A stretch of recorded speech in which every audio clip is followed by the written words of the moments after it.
Welcome to Tales of Britain and Ireland. This is a podcast telling the stories, legends and folktales of Britain and Ireland in no particular order. Presented by Graham and coming direct from South Yorkshire, each episode tells a story or selection of stories from all across these islands and throughout their history, followed by a short and decidedly inexpert discussion of the origin and themes of each tale. Welcome back everyone. Today I'm a bit surprised to be talking to you because I've got a bonus Halloween episode which I wasn't expecting at the point I made the last episode. It is of course not set at Halloween. So I made this episode because I had a little bit of time before my live tour kicks off. At the time of recording I have some tickets left for Nottingham, Cardiff, Norwich and Birmingham if that's relevant for you. And I thought, hey, let's do a quick Halloween episode. Consequently, this episode is shorter than most of my recent content, and it's also telling a story that I think is much better known than most of my stuff. I expect most listeners, certainly those based in the UK, but even abroad, will have heard this one before, and I've also told it a lot more straightforwardly than I often do. Most of it is actually meant to be the narrative voice of a character who you will meet in a little while, though I did realise very quickly that because A, I don't really do voices, and B, I couldn't help wandering off here and there even when I was meant to be speaking as him, it's sort of hard to tell where he's speaking and where I am, but whatever. Just treat this as a bit more straightforward episode of me doing my usual thing, and you will be fine. If you're a new listener, this is probably a decent place to start, but probably not entirely like most of the rest of my content. I decided to tell this story for Halloween because I was thinking of folkloric stories that scared me early on in my life, made a lasting impression, and this, along with a couple of others, was right up there. Less a standard folktale than a supposed real life happening. The images in this story, read in a book after dark at too young age, have really stuck with me. And I realised I just wanted to share my version of this with you. Reading it back for this, I'll admit the story isn't quite as frightening as I remember, not even close, but it was probably the first time I encountered some of these ideas. Now, with regards to it being a bit more of a straightforward telling than usual, I have still included a tiny bit at the start of this, which isn't in most versions of the tale, but is in the original, and I hope that even those who know this tale well might find something new in that little snippet. Anyway, happy Samhain and Halloween. I hope you've had a spooky one, but in like a controlled, fun manner with sweet spooky one, and nothing so genuinely terrifying as in this tale of Croglin Grange.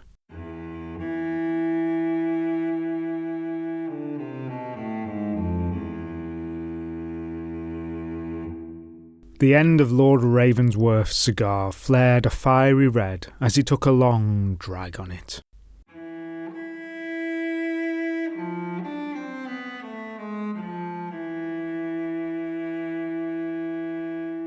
The silence that followed his little tale hung in the air.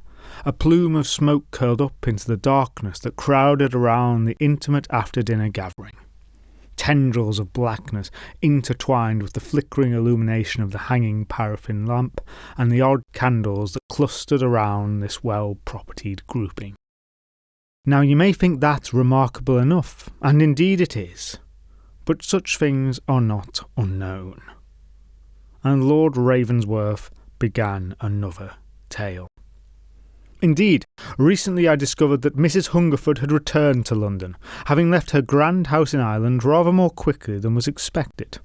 I was most curious about what could have prompted such a move, and most fortunately I found myself in a situation wherein I could inquire about such with delicacy from a confidant of hers. The response I received was thus. Back in Ireland it occurred that one evening, as the light was dying, Mrs. Hungerford was seated at her dressing table, taking in the view of the grounds. A view which you must understand was breathtaking, for there is a large lake at the back of the house, beyond which there were the rolling wild hills blanketed in fir trees.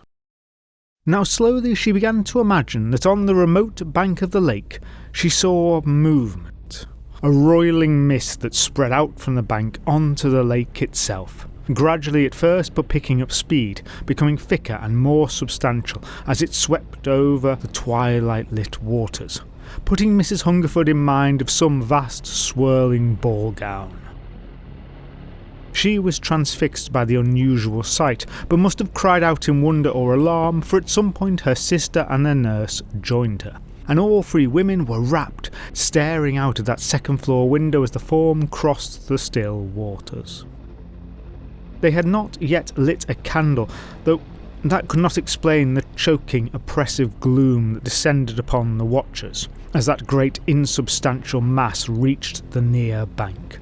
Tightly knitted smoke whirling around, higher and higher, forming itself into a thick column, which with every passing moment seemed to the horrified women more and more redolent of a great towering figure standing upon the near shore.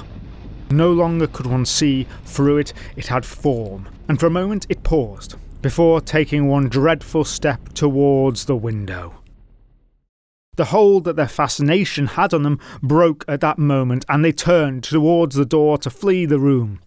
It was only Mrs. Hungerford, last out, turning to pull the door shut behind her, who cast a glimpse back, saw what was there. The wrinkled face of a gigantic old woman, her expression twisted into one of pure hatred, filling the entirety of the large window.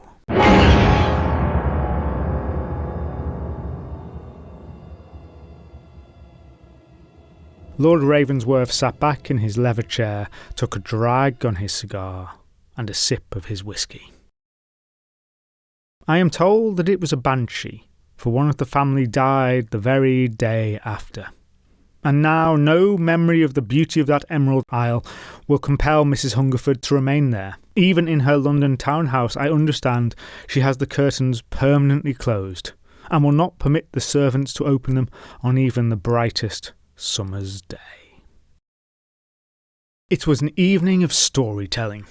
There often were such evenings back then, for richest and poorest alike, in those days before the proliferation of media we have today. To be fair, we are surrounded just as much by stories today, being told at us all the time through so many formats. It's just the storytellers do not have to actually be there with you. And normally they use actors and music and cool moving pictures to better tell the story. And even when, like yourself now, you find yourself listening to a single voice telling a narrative, well, as storytellers no longer have to be welcomed into the home with all the awkwardness that entails, where to leave your shoes, tea preferences, whether you've got appropriate biscuits in for your storyteller. No, we can now be enjoyed at a safe distance and, even better, silenced or cut off with a simple swipe in the hopes a more interesting storyteller comes along next. You may be reaching to do that right now.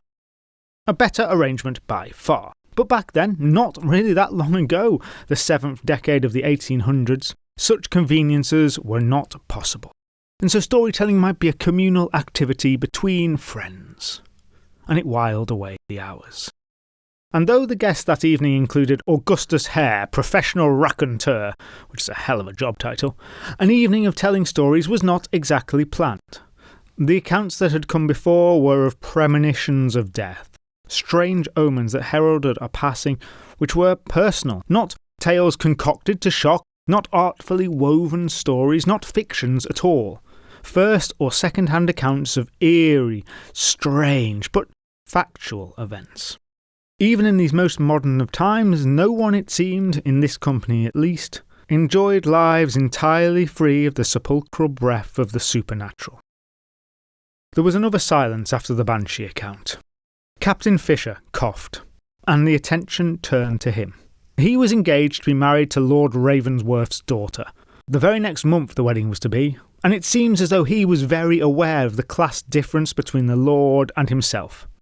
Not least, I expect, because of the incredibly impressive, and listener, I want to emphasise, entirely real name, Lord Ravensworth. A name that will be rejected from a gothic novel of the same period for being too on the nose. And, spoiler alert here, though this very real Lord Ravensworth features in this story, he is not the villain, the vampire you might expect. No, he was just an incidental real-life person who was, this bit's kind of taken from real life, who was almost certainly genuinely telling a ghost story with friends at some point. That's the aristocracy for you. Anyway, so plain old Captain Fisher, who, to be fair, did technically have a double-barrelled surname, Fisher Rowe, which is a bit more impressive, and sort of explains how he was able to marry into the richer Lord of Ravensworth family in the first place, he still felt the gulf in social status between him and his bride's family. Which is perhaps why he started his story thus: just as a candle died, and the room got a tiny bit darker. Fisher may sound a plebeian name, I know, but my family is of a long, ancient lineage, and for many hundreds of years we have been in possession of a curious house up in the wilds of Cumberland, bearing the unusual moniker of Croglin Grange.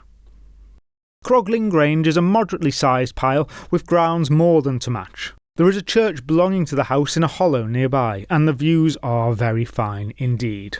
Though, quite unlike the house of the unfortunate Mrs. Hungerford, it boasts just the one extensive storey, all on a single level, and such has been its unusual characteristic throughout its long life.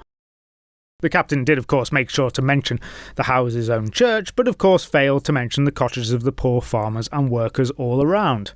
Such things and the people who lived in them were both assumed and as good as invisible to him and his company. The sky and the firmament most certainly there, but not worth the hassle of calling out in a tale. I feel that aside from this, the captain also quite failed to mention the very pleasing mouth-feel of the word Croglin. As you say it, it rolls around and then ends up on the tip of the tongue, an exquisitely textured word to repeat to oneself. Croglin, Croglin. A word that feels old and strange even to utter. Croglin Grange. The captain continued. Now, of course, as you would expect, as our family's fortunes rose, this little manor was not enough for us, and my family left to come south to our present far more fitting residence, and it made good sense to get tenants into the house. Though, of course, we did not need to. just good sense, yes. Nods of agreement from the assembled. Now it was our good fortune to fall upon the most agreeable of tenants. 2 brothers and a sister they were, who I understand made for themselves a fine reputation there, a credit to us as well as themselves by how they represented. The unfortunate poor of the district knew them to be kind and beneficent, while the well-to-do families of the area found them to be well-mannered and charming, an agreeable addition to what small social scene exists in that remote county. Now it was a year or so after they had moved in, a summer's day and one which had been oppressively hot, an annihilating heat, the kind that makes labour near impossible. The 3 had spent it in a sort of languid stupor, books read half-heartedly, needlework toiled over slowly with little effect. When the evening finally arrived, it was thankfully cooler, and they basked in the refreshing air as the sun set. They ate a lazy dinner, and eventually they headed to their bedrooms.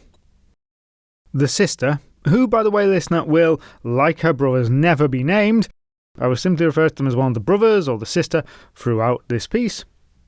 Well, the sister, she found her room still too hot to sleep. For a while she watched the shadows of the trees cast by the bright moonlight. There was a great beauty to that night, in that place so distant and isolated, and she bathed in it as she enjoyed the breeze from the open windows.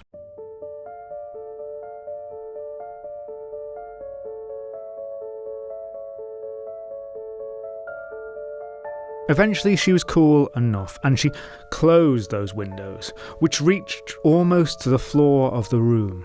But she did not shutter them, so upon taking to bed she could watch the still night until finally she would feel tired enough to drift off to sleep after a day of inactivity. You will remember, of course, that the house has but the singular floor. So when in bed she was staring out directly onto the lawn, across to a row of trees that separated the hollow with its chapel from the gardens. And as she watched, she gradually became aware of 2 lights flickering in and out of that belt of trees. So curious were they that she sat up in bed to watch the strange sight, stared intensely, trying to make the form of them out. They emerged now from the tree line, and around them she could see a heavy, dark form, a figure, making its way across the moonlit lawn towards her window, lost occasionally in those lengthy shadows only to re-emerge, getting closer and larger. An icy horror gripped her chest. Her mouth was dry as she watched it make its way closer and closer. She found herself immobile, transfixed in terror. You might ask, why did she not flee? But the door to the room stood just by the window, and it was locked from the inside. To open the door would put her right next to that window, and the ghastly shape would be closer to her, and if it had not already, surely it would see her. To her immense relief, the figure turned, disappeared out of view of her window, seemed to be going around the back of the house. She took the opportunity immediately, rushed to the door, trembling hands fumbling with the key, when right by her head she heard a sharp sound. A scratching sound. She turned. And there it was, nails scraping at the window, a hideous, warped face with two blazing, fiery eyes stared in at her. She dropped the key and in a panic fled back to the bed. She couldn't tear her gaze away from it as the scratching at the window continued. She shook, but the window was locked from the inside. It couldn't get in. For just a moment a sort of equilibrium descended then in that place. She shaking in terror, the figure at the window staring, neither moving. But there came then a different sound, a tapping, a pecking, and the sister realised with a start that the thing was unpicking the lead from the outside of the window. In very little time at all, a pane of glass fell into the room, the chill of the night air following. And through the hole it left came long, bony fingers that reached down to grasp the window handle, and that full window swung open.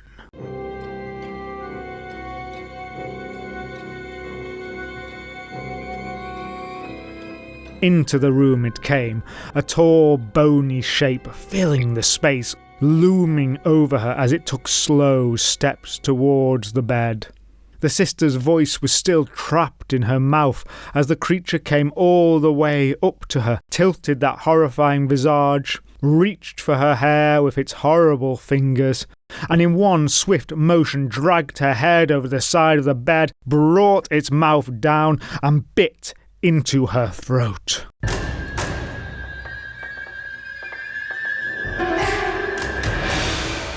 As sharp, inhuman teeth punctured flesh, her voice finally returned, and she uttered an awful scream that filled the house. And it had her brothers up, rushing from their room. Her door was, of course, locked from the inside, but as her crazed screams continued, they quickly fetched the poker and broke the door down, but not before she had ceased screaming. They burst in upon a shocking scene, a shape disappearing out of the window, their sister lying unconscious in a pile of wet blood that soaked her neck and bed. Adrenaline pumping with barely a thought for his safety, the brother clutching the poker pursued the creature out into the night across the lawn. But it fled from him with ease, taking gigantic bounds, until it scaled the wall into the churchyard and was lost in the night. And the brother found himself standing there alone amongst the trees, suddenly feeling quite vulnerable. He made a judgment that he was in no position to pursue whatever it was any further tonight. And with many looks over his shoulder, he made his way back to the house to join his brother in tending to their sister.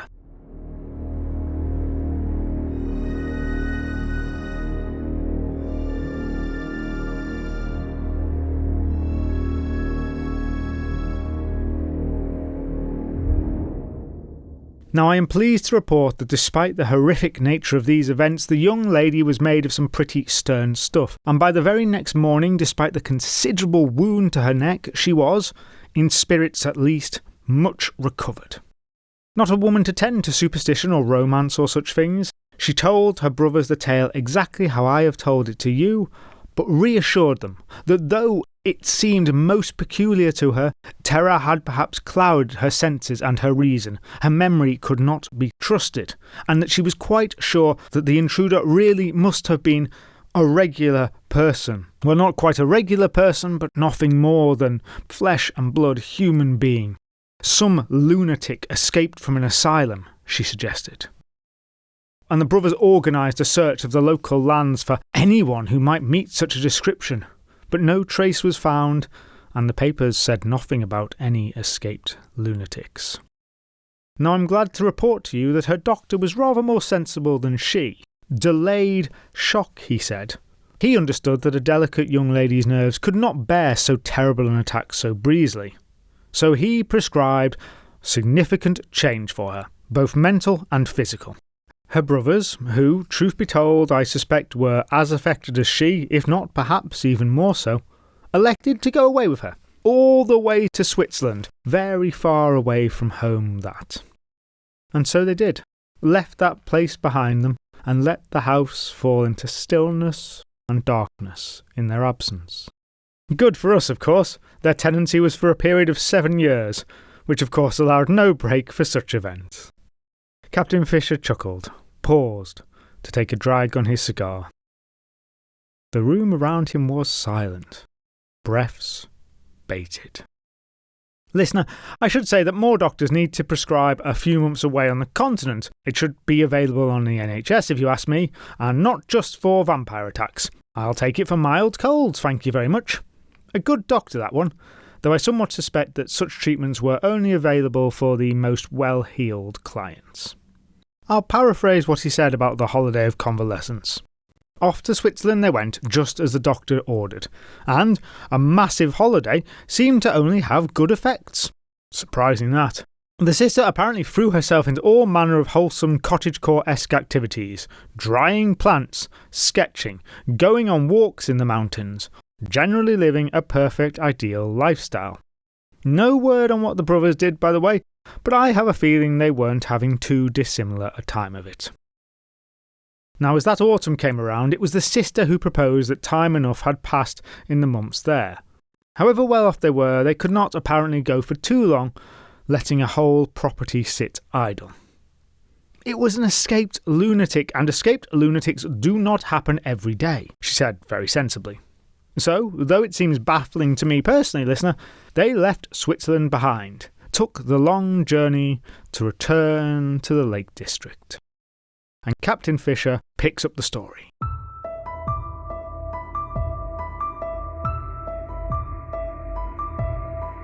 They did make some changes to their domestic setup. The brothers acquired for themselves revolvers and moved into a room closer to their sisters. She elected to stay, however, in the same room, as it was a modest house with limited options, and due to her attitude, she was not as much concerned as many others might be. And listener, to interrupt Captain Fisher again, I do notice that he has these two brothers, quote-unquote brothers, sharing a room, which is interesting. Makes me curious about this whole domestic situation. Makes me picture the brothers somewhat differently. But sadly, I have nothing further to support my conjecture in this area, so must leave this possibly quite mundane, but as a reader of fanfiction, tantalising detail behind. I also can't help notice, by the way, that they don't give the sister a gun, which seems like a bit of an oversight to me, or more likely a byproduct of misogyny. Now, the captain continued, the one change that the sister did make was to keep her window firmly shuttered each night. And he added with some rather heavily applied foreshadowing, though in the manner of many houses there was a small top window pane that could not be shuttered, and so was always left uncovered. A winter passed and all was fine, and the three again became well ingratiated with the society of the district. Sotto voce here, I bet those brothers really made an impact on the scene. They were charming, sartorially elegant gentlemen who knew how to dance and had the eyes of all the ladies upon them, and yet never chose one to marry. Just a possibility there. Back to Fisher. And at times, during a sunny day and away from the house, they could even joke about the incident. though at such times the sister could not quite resist reaching her hand to her neck to feel the faint raised scarring. The wound had healed so well, but left a constant reminder behind. It was March, I believe, and the earliest of the bluebells were showing, and the tenants of Croglin Grange were anticipating a pleasant year ahead, the memories of that summer night having almost faded. Sleep came easily to the sister in that room now, and the night we go to now was like a great many that had passed without incident. She was asleep in her bed, clad in a silk nightdress, but restless she stirred, and found herself thrust from disturbed dreams into a confused waking, eyes flickering open as her ears registered a sound, a scratching, scraping sound which was somehow familiar. Her mind, half dreaming, tried to place it, but her eyes were ahead of her, recognising the dragging of long nails upon glass, and her gaze flicked over to the window, up to that one unshuttered panel. There was the same hideous, shrivelled face, glaring, glowing eyes fixed upon her. But this time she screamed immediately and as loud as she could. The face at the window disappeared, and within moments her brothers were in the room, pistols drawn. When they saw that she was safe, they went for the front door, out into the night. One caught sight of its warped form lolloping across the dark lawn with great strides. He raised his revolver and fired, seemingly hitting the creature in the leg, and slowing it, but yet it continued up and over the churchyard wall. But this time the two of them together followed it further, saw that it did not leave the churchyard. Rather, that creature disappeared into a great stone vault belonging to some ancient family long extinct. They did not follow it in that night. Instead, they waited up all the hours of darkness through, keeping guard of their sister, until, eventually, there came a welcoming cockcrow and the first light of dawn on the horizon.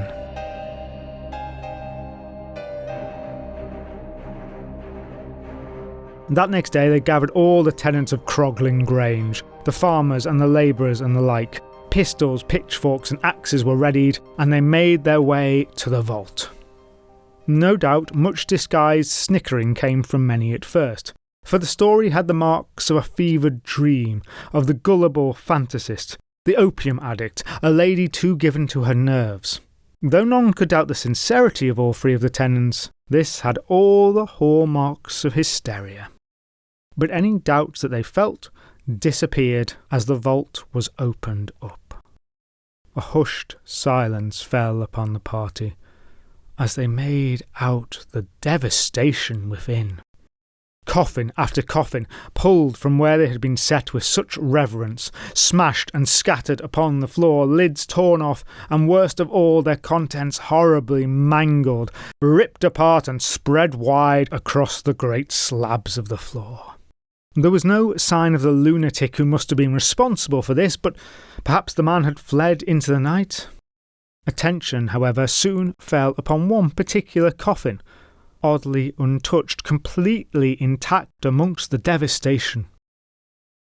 After some debate as to the morals of it, the group acted with resolve to open it up. Tentatively, they took off the loose coffin lid. And there, within its shadowy depths, withered, shrivelled, virtually mummified, but totally complete, was the same hideous figure that had stared in the windows of Croglin Grange, and who had taken a bite from the sister's neck. If there was any doubt as to its identity, one leg showed the signs of damage from a recent pistol shot. They did the only thing that can truly lay a vampire. They burnt that wretched thing. And as they did, some at least say that they heard it scream.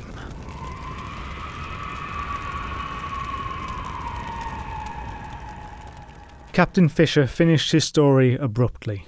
More candles had burnt out by now, unnoticed by the listeners. and the sickly light of the paraffin lamp provided the only illumination in that gloomy room. They sat in silence, considering the strange events of Croglin Grange. Hairs raised on the backs of necks, slowly subsiding. The captain added no further details, did not describe what became of the tenants or of the house thereafter, just left it all hanging. Eventually, someone made a little joke. The candles were relit and the little party continued. But they were all left with the sense that the world was, perhaps, different, stranger than they had previously imagined it to be. And as the guests made their way back to their residences that night, all were aware that perhaps somewhere, deep within an ancient tomb on a wet, stormy night like this one, a something that was no longer human might, at that very moment, be opening its glowing eyes.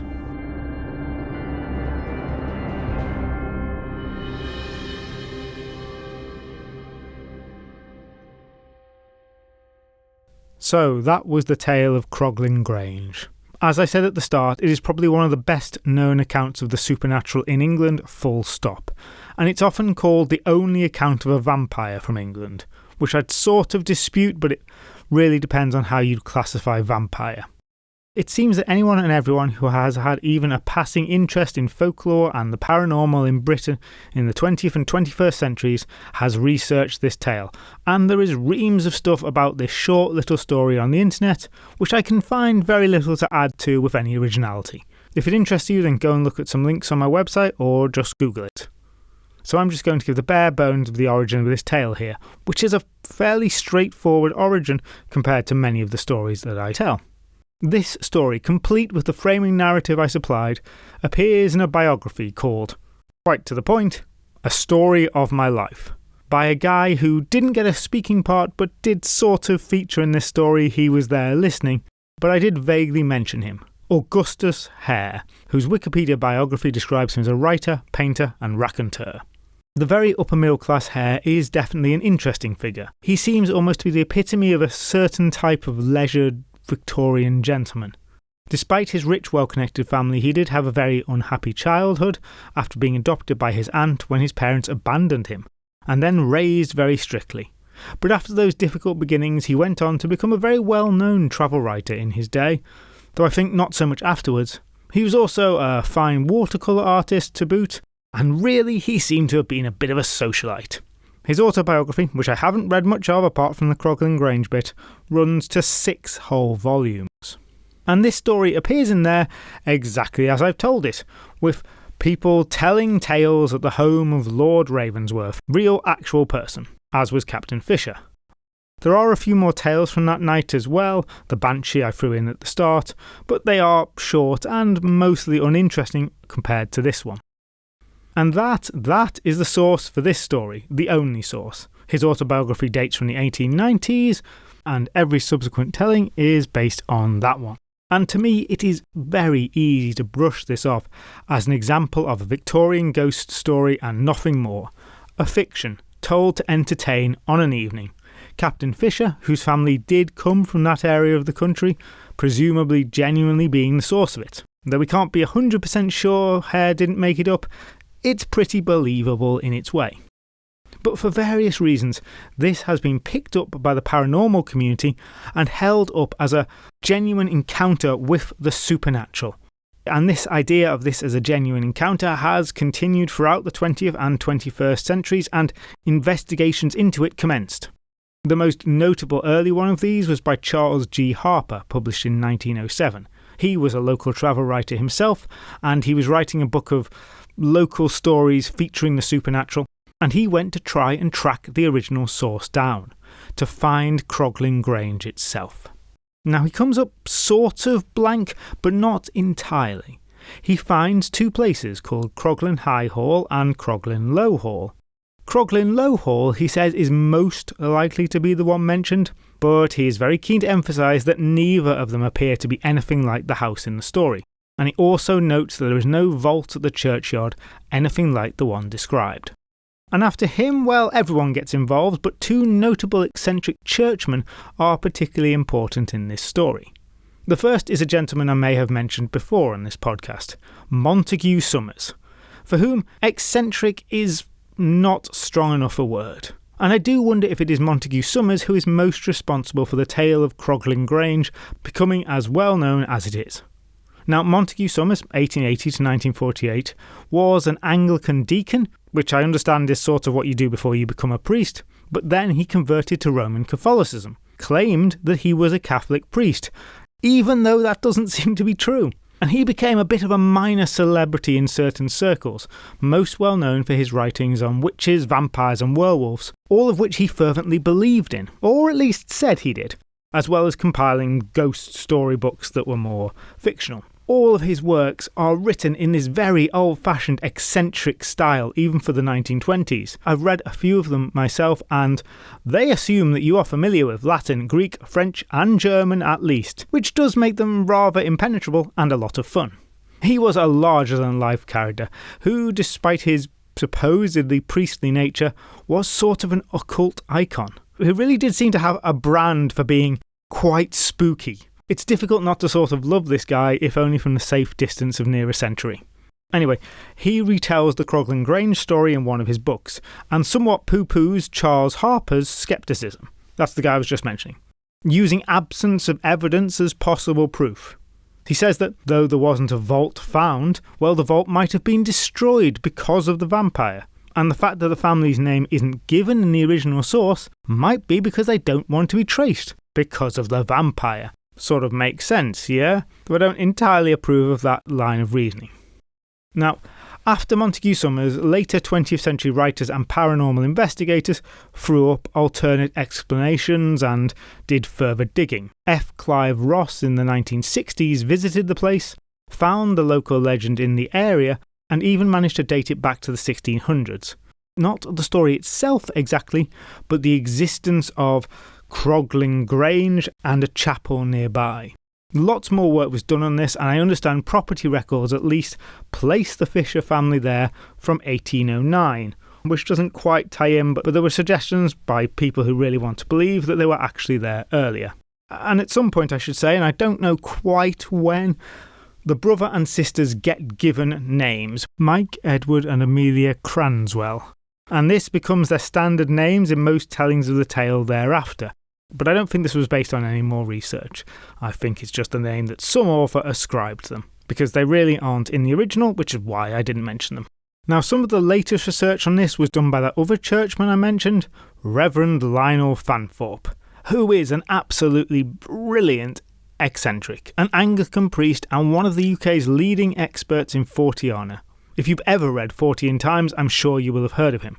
He presented the programme 14 TV when I was but a wee nipper, and I can tell you that that programme was pretty damn influential on how I've turned out. Great paranormal content, but his parody songs really made it. Reverend Fanthorpe investigated Croglin Grange, and he tells a version of this story with a lot of details added to it. The creature has a green face, has blood smeared around its mouth when it's found, and it's burned at a crossroads, just to pick a few. He, in agreement with earlier writers, also relates this story to a much earlier period, pre-English Civil War, and makes it clear that Fisher was definitely talking about a story that was old in his family. And then Lionel Fanthorpe has this theory of how it really happened. In this account, the man who attacked the sister is really an escaped lunatic. He has just been shot, retreated to the tomb, and in a very quick-thinking manner comes up with an elaborate plan. He smears his own blood on an old corpse, takes the pistol ball out of his leg, puts it in the leg of the corpse, and then escapes when the brother leaves. And this is what they find later. He would get away scot-free, except for the postscript to this, which says that he probably died of gangrene after handling a corpse and an open wound. And what I absolutely love about this little theory is how, in creating justifications for the supernatural, one can sometimes come up with explanations that are somehow even more exciting and far-fetched. You may probably note some scepticism from me, And I feel that I can't leave this discussion of this behind without mentioning that M.J. Wayland, a regarded author on ghosts and the paranormal, points out that the very well-known Victorian novel Varney the Vampire has a scene where a vampire forces its way into a woman's room by removing a small pane of glass and releasing the catch on the door, which is probably not a coincidence. But all this scepticism, not a bit of it stops me thinking of Croglin Grange every time I am on holiday in some cottage, and it's night, and there's a branch tapping on a window, or, God forbid, I have to wander past a window with no curtains, look into the darkness of the night, and hope that I do not see that creature's face. It genuinely never leaves me. And that's it for this bonus Halloween episode. Have a great spooky season, everyone. I am starting my tour in London next week. If you're listening to this Halloween 2024, I'm obviously not if you're not, but I hope to work on the next episode while I'm doing that tour. And as I said last time, it's going to be either the Scottish fairy tale with the unusual resolution or the black-handled knife tale, not quite sure yet. Thank you to everyone for supporting me as always. Thank you to everyone on Patreon who actually got an episode this month about the giant bolster. There are now 13 episodes. A spooky number there, surely a reason you should sign up if you haven't already. They're all about this length, and I actually think they include some of my best work. You only ever pay when I do a new one. But even if you haven't signed up to Patreon, well, even if you just listen to me, thank you so much. Your listening really keeps me doing this and wanting to make more and more of these. So I will get to doing that. Enjoy the season, and I hope to see you with a new episode reasonably soon.